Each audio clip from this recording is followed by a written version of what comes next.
Well, hello everyone. It's been a while. It's been quite a while, actually. I'm in one of my favorite places, aka one of the places that I know I'm not likely to run into anybody or hear anybody really all day, and that's a really fantastic luxury that I have. Although I guess in some ways spoiled by the fact that my parents moved us to areas like this when I was very young, and so that's my experience. In some ways, it's kind of a requirement for me to be able to get to some of these places and experience the quiet and nature and just bebop around and do different things. This is going to be kind of a personal vlog, sort of a channel update, me update, etc., etc. Had a neat drive up into the mountains today. Lots of moose sign, and moose are one of my favorite animals for sure. And I had a 360 cam and another sort of a GoPro cam mounted on the truck for the drive up here, mostly testing gear, newly acquired stuff, and also just in case. And I came around a corner and there was a cow moose trotting up the road in front of me. And so we had a little conversation, or at least I spoke anyway. And I stopped, and I had one little pocket zoom camera with me as well. So I took a couple of pictures and thanked her and moved on. So that's kind of cool. I mean, I really appreciate that. And I try not to disrupt or disturb the wildlife any more than I have to. So I took it fairly easy, you know, going past and moving along. Sort of spoke in calm tones, hopefully, reassuring, reassuring the moose that there's no threat here. And then just down the slope here, I've got a field recorder set up with an ambisonic microphone. And a little further down the slope, I have a camera set up, and I've been taking a few shots as the sun filters through the trees here. This is a progressively steeper slope behind me. And so, especially on bright sunny days this is kind of a cloudless sky today, almost. It makes for, the steep slope and the forest makes for some sun filtering through the trees, and you can get some interesting photographs that otherwise, if you're out in the open and you're trying to take landscape photographs, it's really pointless because everything's so blown out.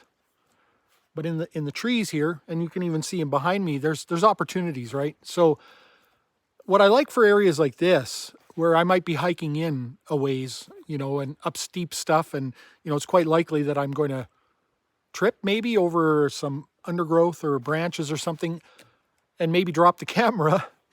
What I'm bringing with me today is a 5D Mark II that I bought used for a few $100s, which is really amazing. If you think about it, back in the day, those were an expensive sort of prosumer camera, or maybe even professional camera.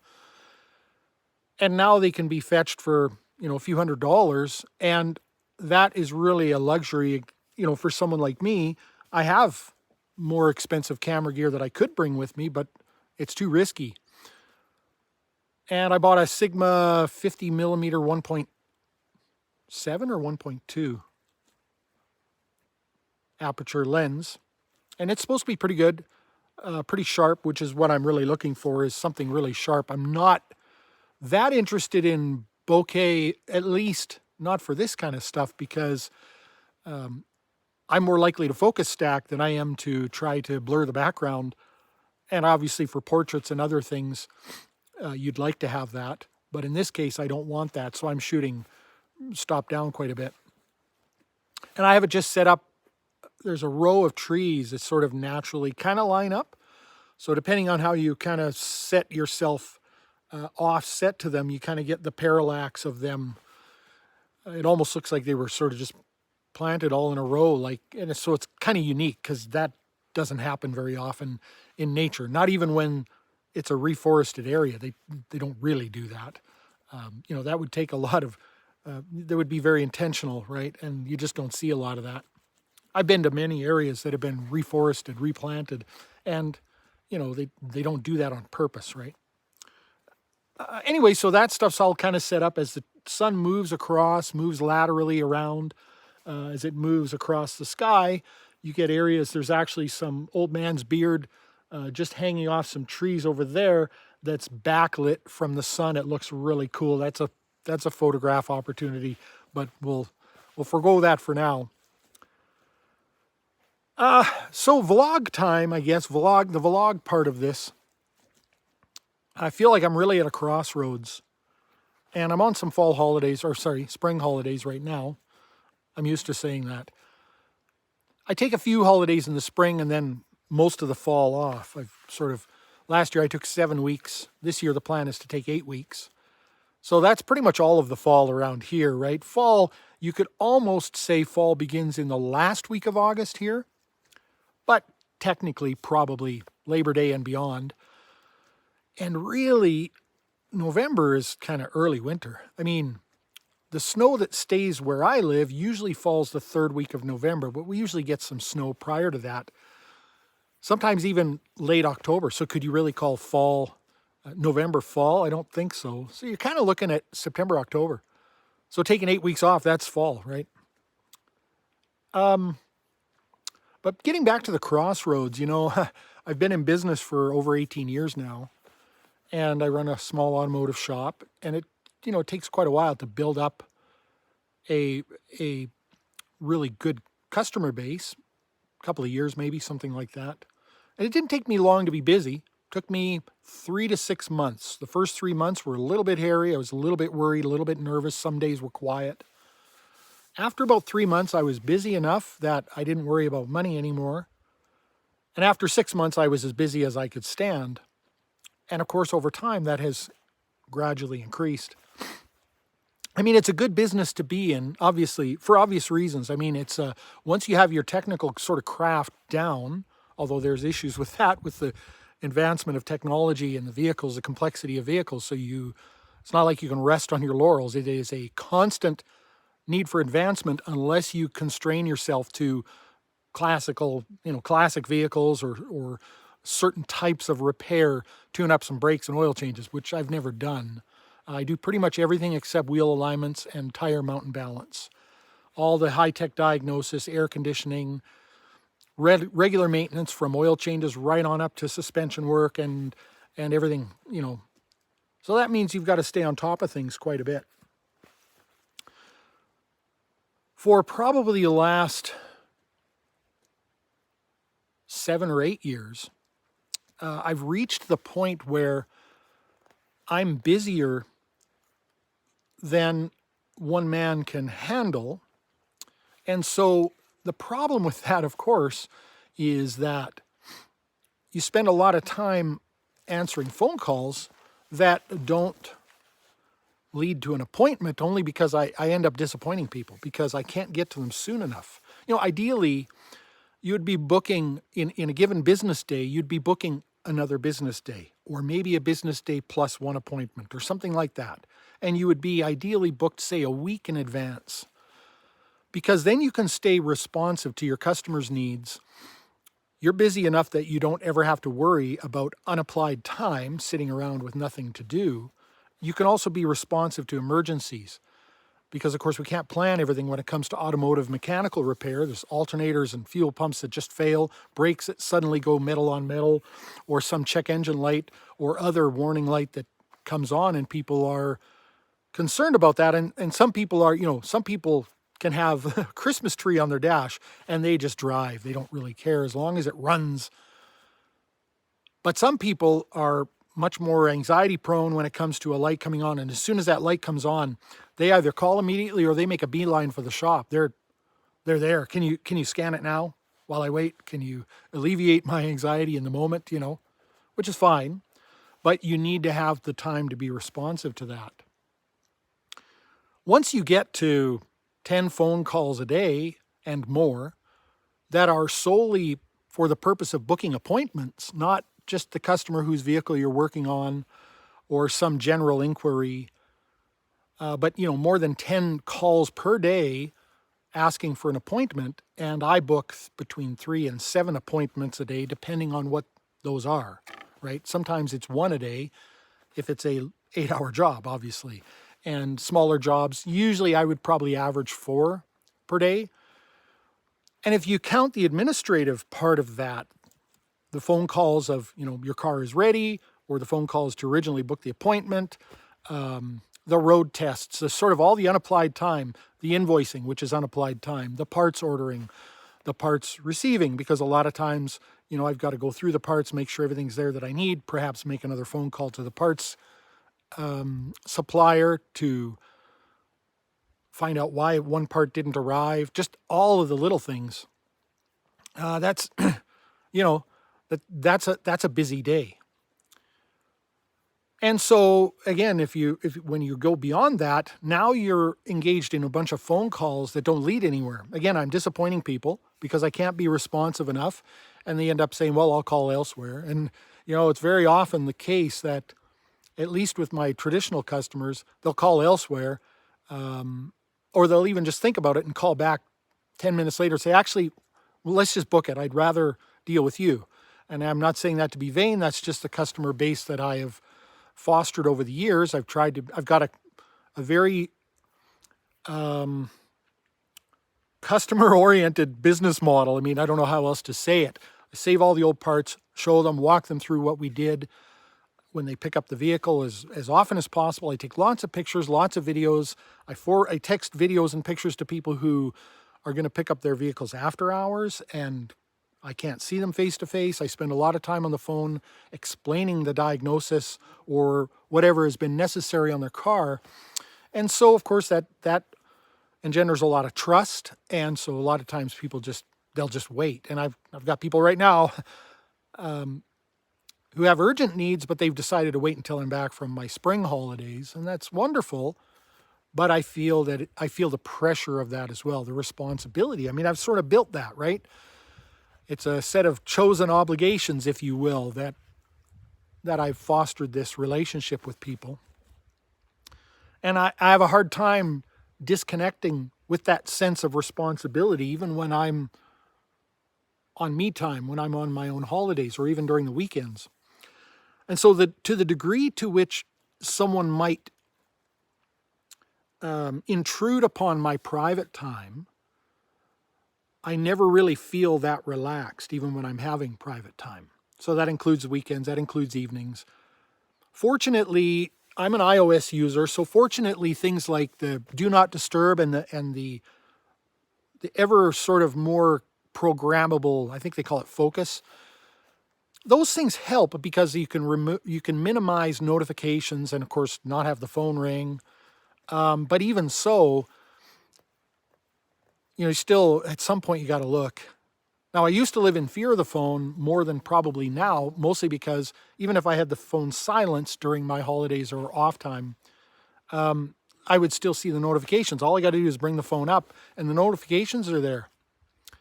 And that I find a little bit stressful, especially if it's a name that, hey, I just worked on his vehicle before I took holidays. What could be wrong? What have I done?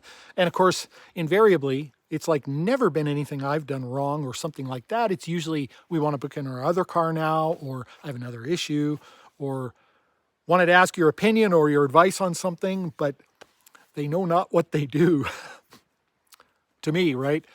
And so it's just gotten to the point where I realize it's probably a mistake, or it was a mistake, for me to engage in a home-based business where I can see it from here, right? Right out the kitchen window is the shop. I don't know what culture it is that sort of says, you shouldn't have your house with a road that points straight at it, maybe makes a corner. Don't be at the end of a straight stretch of road, headlights aiming in at night, even if they're turning away.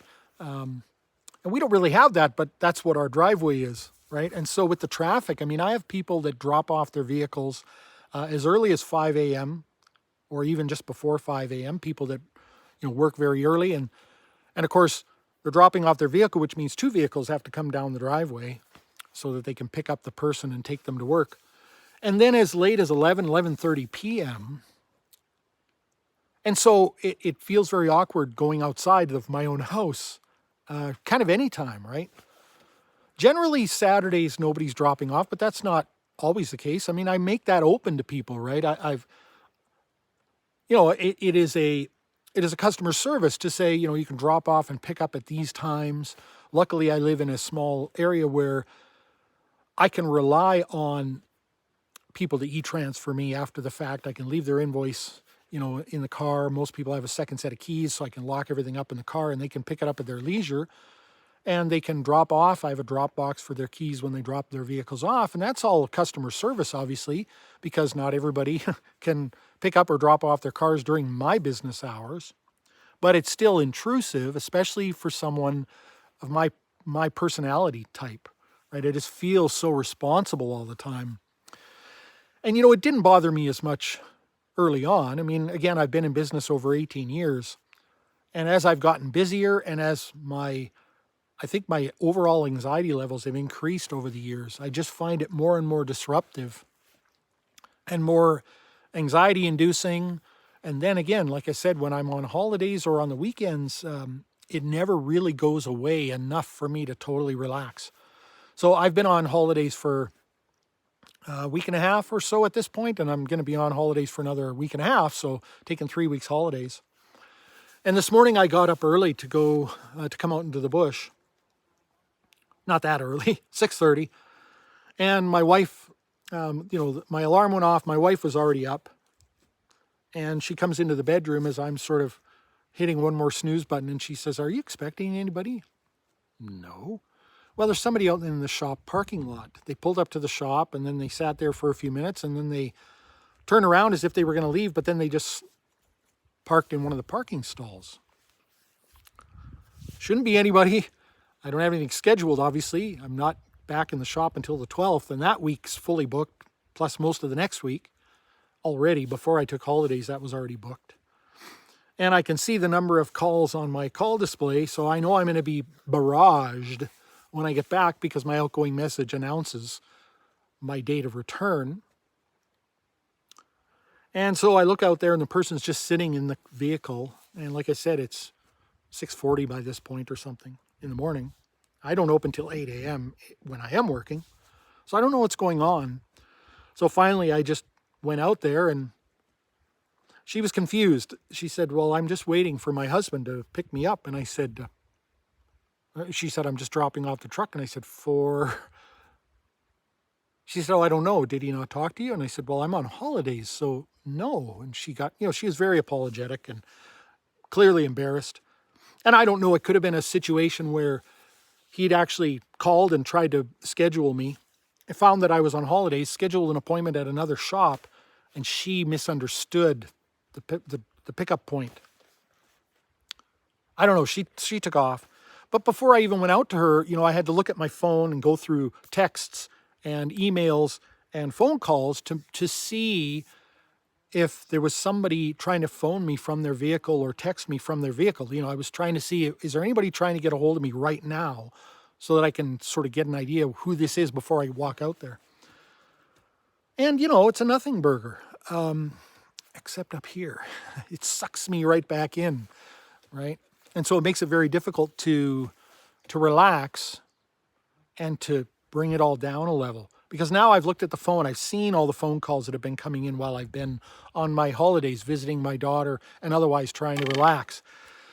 It's the same thing when I walk the dog, I'll often walk the dog and someone will come driving up slowly. And I'm focused on him. I always stop him when a car comes by and then release him when the car is gone, just out of safety. And then they stop and I hear the window roll down and I look and it's a customer asking, it's the middle of a weekday, so they know I'm not working. "Are you not working?" No, not right now. I'm on holidays." "Well, when you get back, can you call me?" Which is kind of this offloading of their responsibility onto me, right? And I used to say, "Yeah, sure, I'll give you a call." And I try to make a note of it when I get home. And then, then I got this list. And I don't invite people to leave a message on my outgoing message when I'm on holidays because I don't want them to. Again, it's this sort of offloading responsibility. I don't have time to return a bunch of phone calls when I get back into the shop. And oftentimes, when I used to do that, when I used to return phone calls, I used to take 4 weeks in the fall. And when I would get back to work and return a bunch of phone calls, half the people had to deal with it, somewhere else in the meantime. So it was a wasted call. It's pointless. So I don't, I just tell people on my outgoing message, "I'm on holidays, here's a date I'll return. Thanks for calling." I don't invite them to leave a message. And, with the people who come up to me on the road now because it's a community, right? And everybody knows me. Half the people that pass me on the road are my customers, right? So that, again, it's one of those things. It's, home-based business is probably, I think it's really great, but there are definitely downsides, and especially if you're not a computer network-based home business or some drop ship type business or art type business. But when you're literally doing all the work at home and your clients, you're interfacing with clients, you're bringing all these people to you, right? And in the early years, that wasn't a problem. And over the time, it's gotten to be more and more of a problem. I guess what I'm saying here when I'm at a crossroads is I got to figure out what I'm going to do. What is going to change? Because something's going to change. Something must change for me. And I don't know what that means at the moment. I mean, I'm thinking about that, right? There's a lot of things to consider.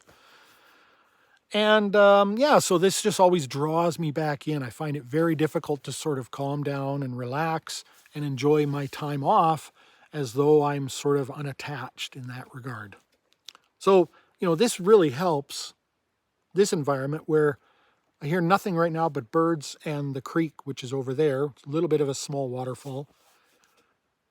And to be here all day is going to be nice. And as you can see from the sun on my face, as I was saying earlier, as the sun moves, it filters through the trees differently.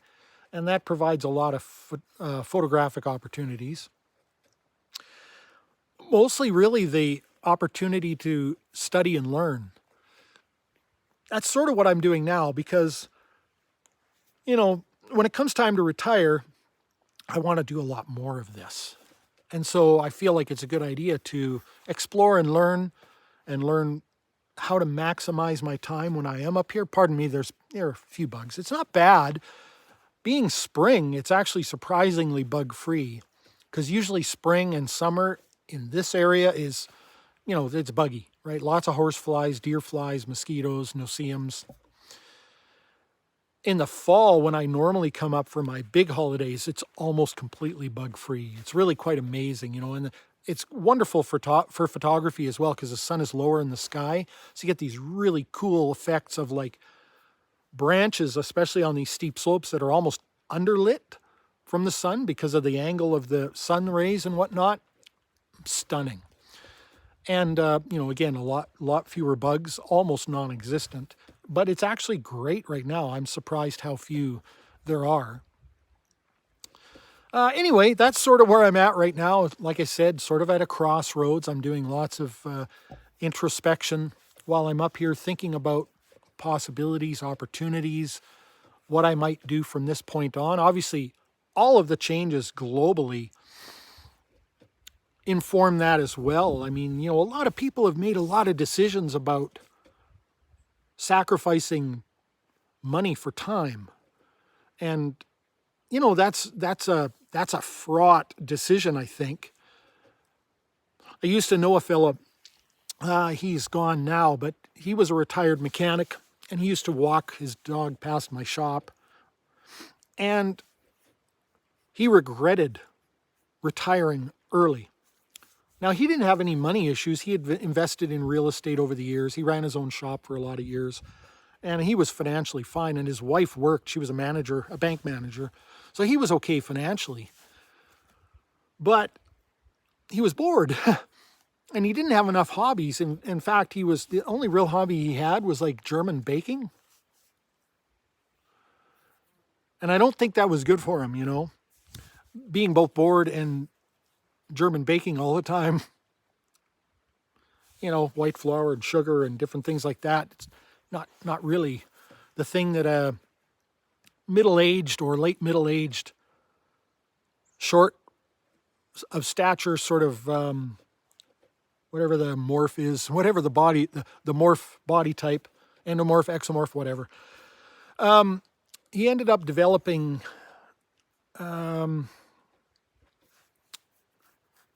not ALS. Yeah, ALS.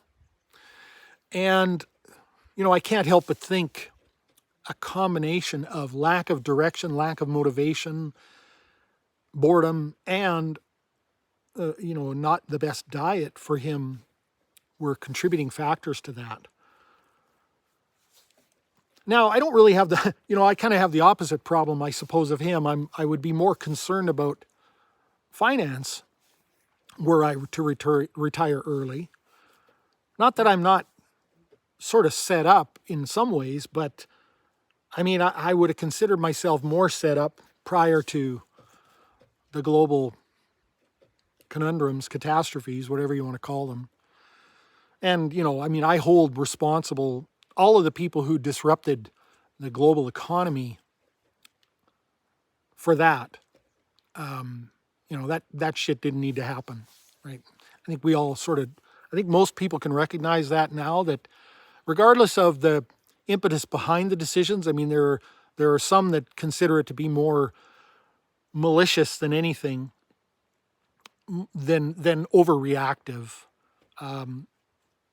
I'm somewhat in that camp, although, I always hold dear to me, or hold as important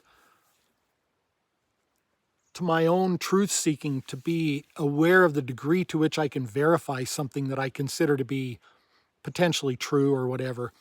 I don't have a lot of ways to verify the sort of more diabolical accusations about the global shutdown. Other than, pretty early on, a lot of people making proclamations about time for a reset, and now we can do, never let a good crisis go to waste, et cetera, et cetera. It's like, if you're in a business or you have a family and a period of crisis comes along, generally speaking, that is a time to hold off on really serious major decisions. It's a time to sort of batten down the hatches, deal with the crisis at hand, and then move on. And if there are lessons to be learned or moves to be made, it's after a period of careful consideration after that. And I don't really agree that, when it comes to nations or global entities, that the opposite should be true. So there's that. And, there was even a point in time when I felt like I wasn't being aggressive enough with my own investments. In particular, RRSPs and other corporate investments that I had. So I, made moves to get a little bit more aggressive. It was still very conservative, and I got hit pretty hard with that. Now it's recovering. There's a spider web. I'm just going to move it. There we go. That should hopefully help.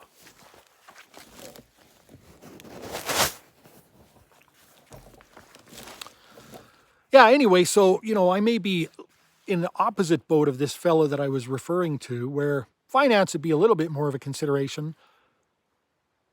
Activities or things to do with my time, not in the slightest. I've had to pare down. I've had to come to realize that I can't do all the hobbies that I have in mind. That I'm going to need to do a couple of them well instead of trying to do any of them, altogether poorly, right? So, I've mentioned this in a video prior, but music, photography, and writing are going to sort of be the things that I want to focus on. But I got lots more interests.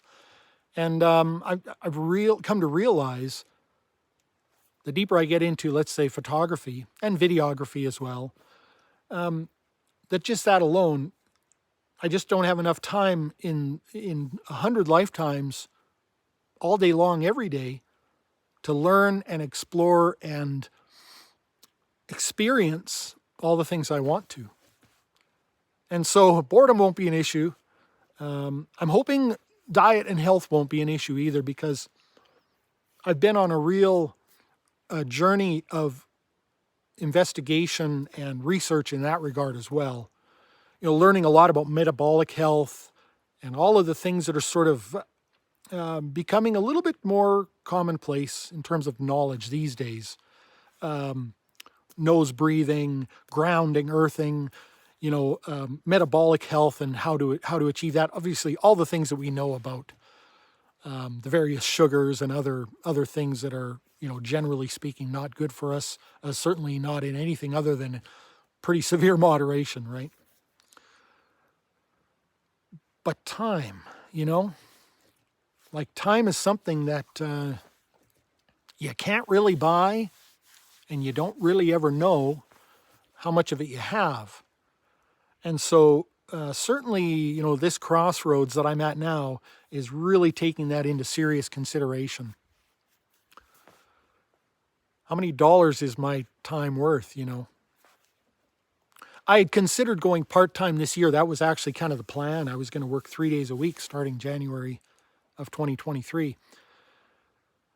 And I paid a lot of attention in the last few weeks of my 2022 working, you know, before Christmas holidays, and to the phone and to my attitude and to how busy I am. And I just realized I don't think I'm going to be able to pull off going part-time, because those other 2 days of the week that I would normally have been working previously, I'd be feeling the anxiety. I'd be running away from the phone. I'd have those people leaving voicemails, even though they're not really being offered to.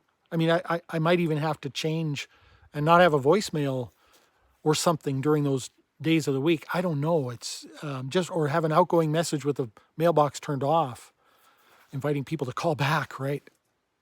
And then I would have all the people coming down the driveway because they don't know. There's lots of people who just show up. There's a lot of old timers. They don't like to use the phone to book appointments. They just want to show up. And I've always invited that in the past, but of course, you know, at some point you pay a price for that. That's kind of where I am now. Okay, I don't want to make this too much longer. That's obviously enough of the personal griping and whatnot. Just, you know, like I said, time for me to sort of revisit and review what I'm doing, make some changes possibly in the future. Nothing for this summer. I'm going to come back from my holidays and put my head down and work hard all summer until the Labor Day weekend when I start my fall holidays. And that's really, I think, when I'm going to spend my time thinking about what the future holds and what changes I'm going to make, because I'll have 8 weeks in order to do that and do more of this as well. So anyway, I welcome any comments or questions or whatever in the comments below. Hopefully I'll have time before I go back to work to, you know, engage with you guys a little bit, whoever watches and cares to leave a comment. You know, I don't do much channel maintenance, right? So I appreciate anybody who's left and who's made it this far in this video. And my best wishes to everyone. And thanks for watching.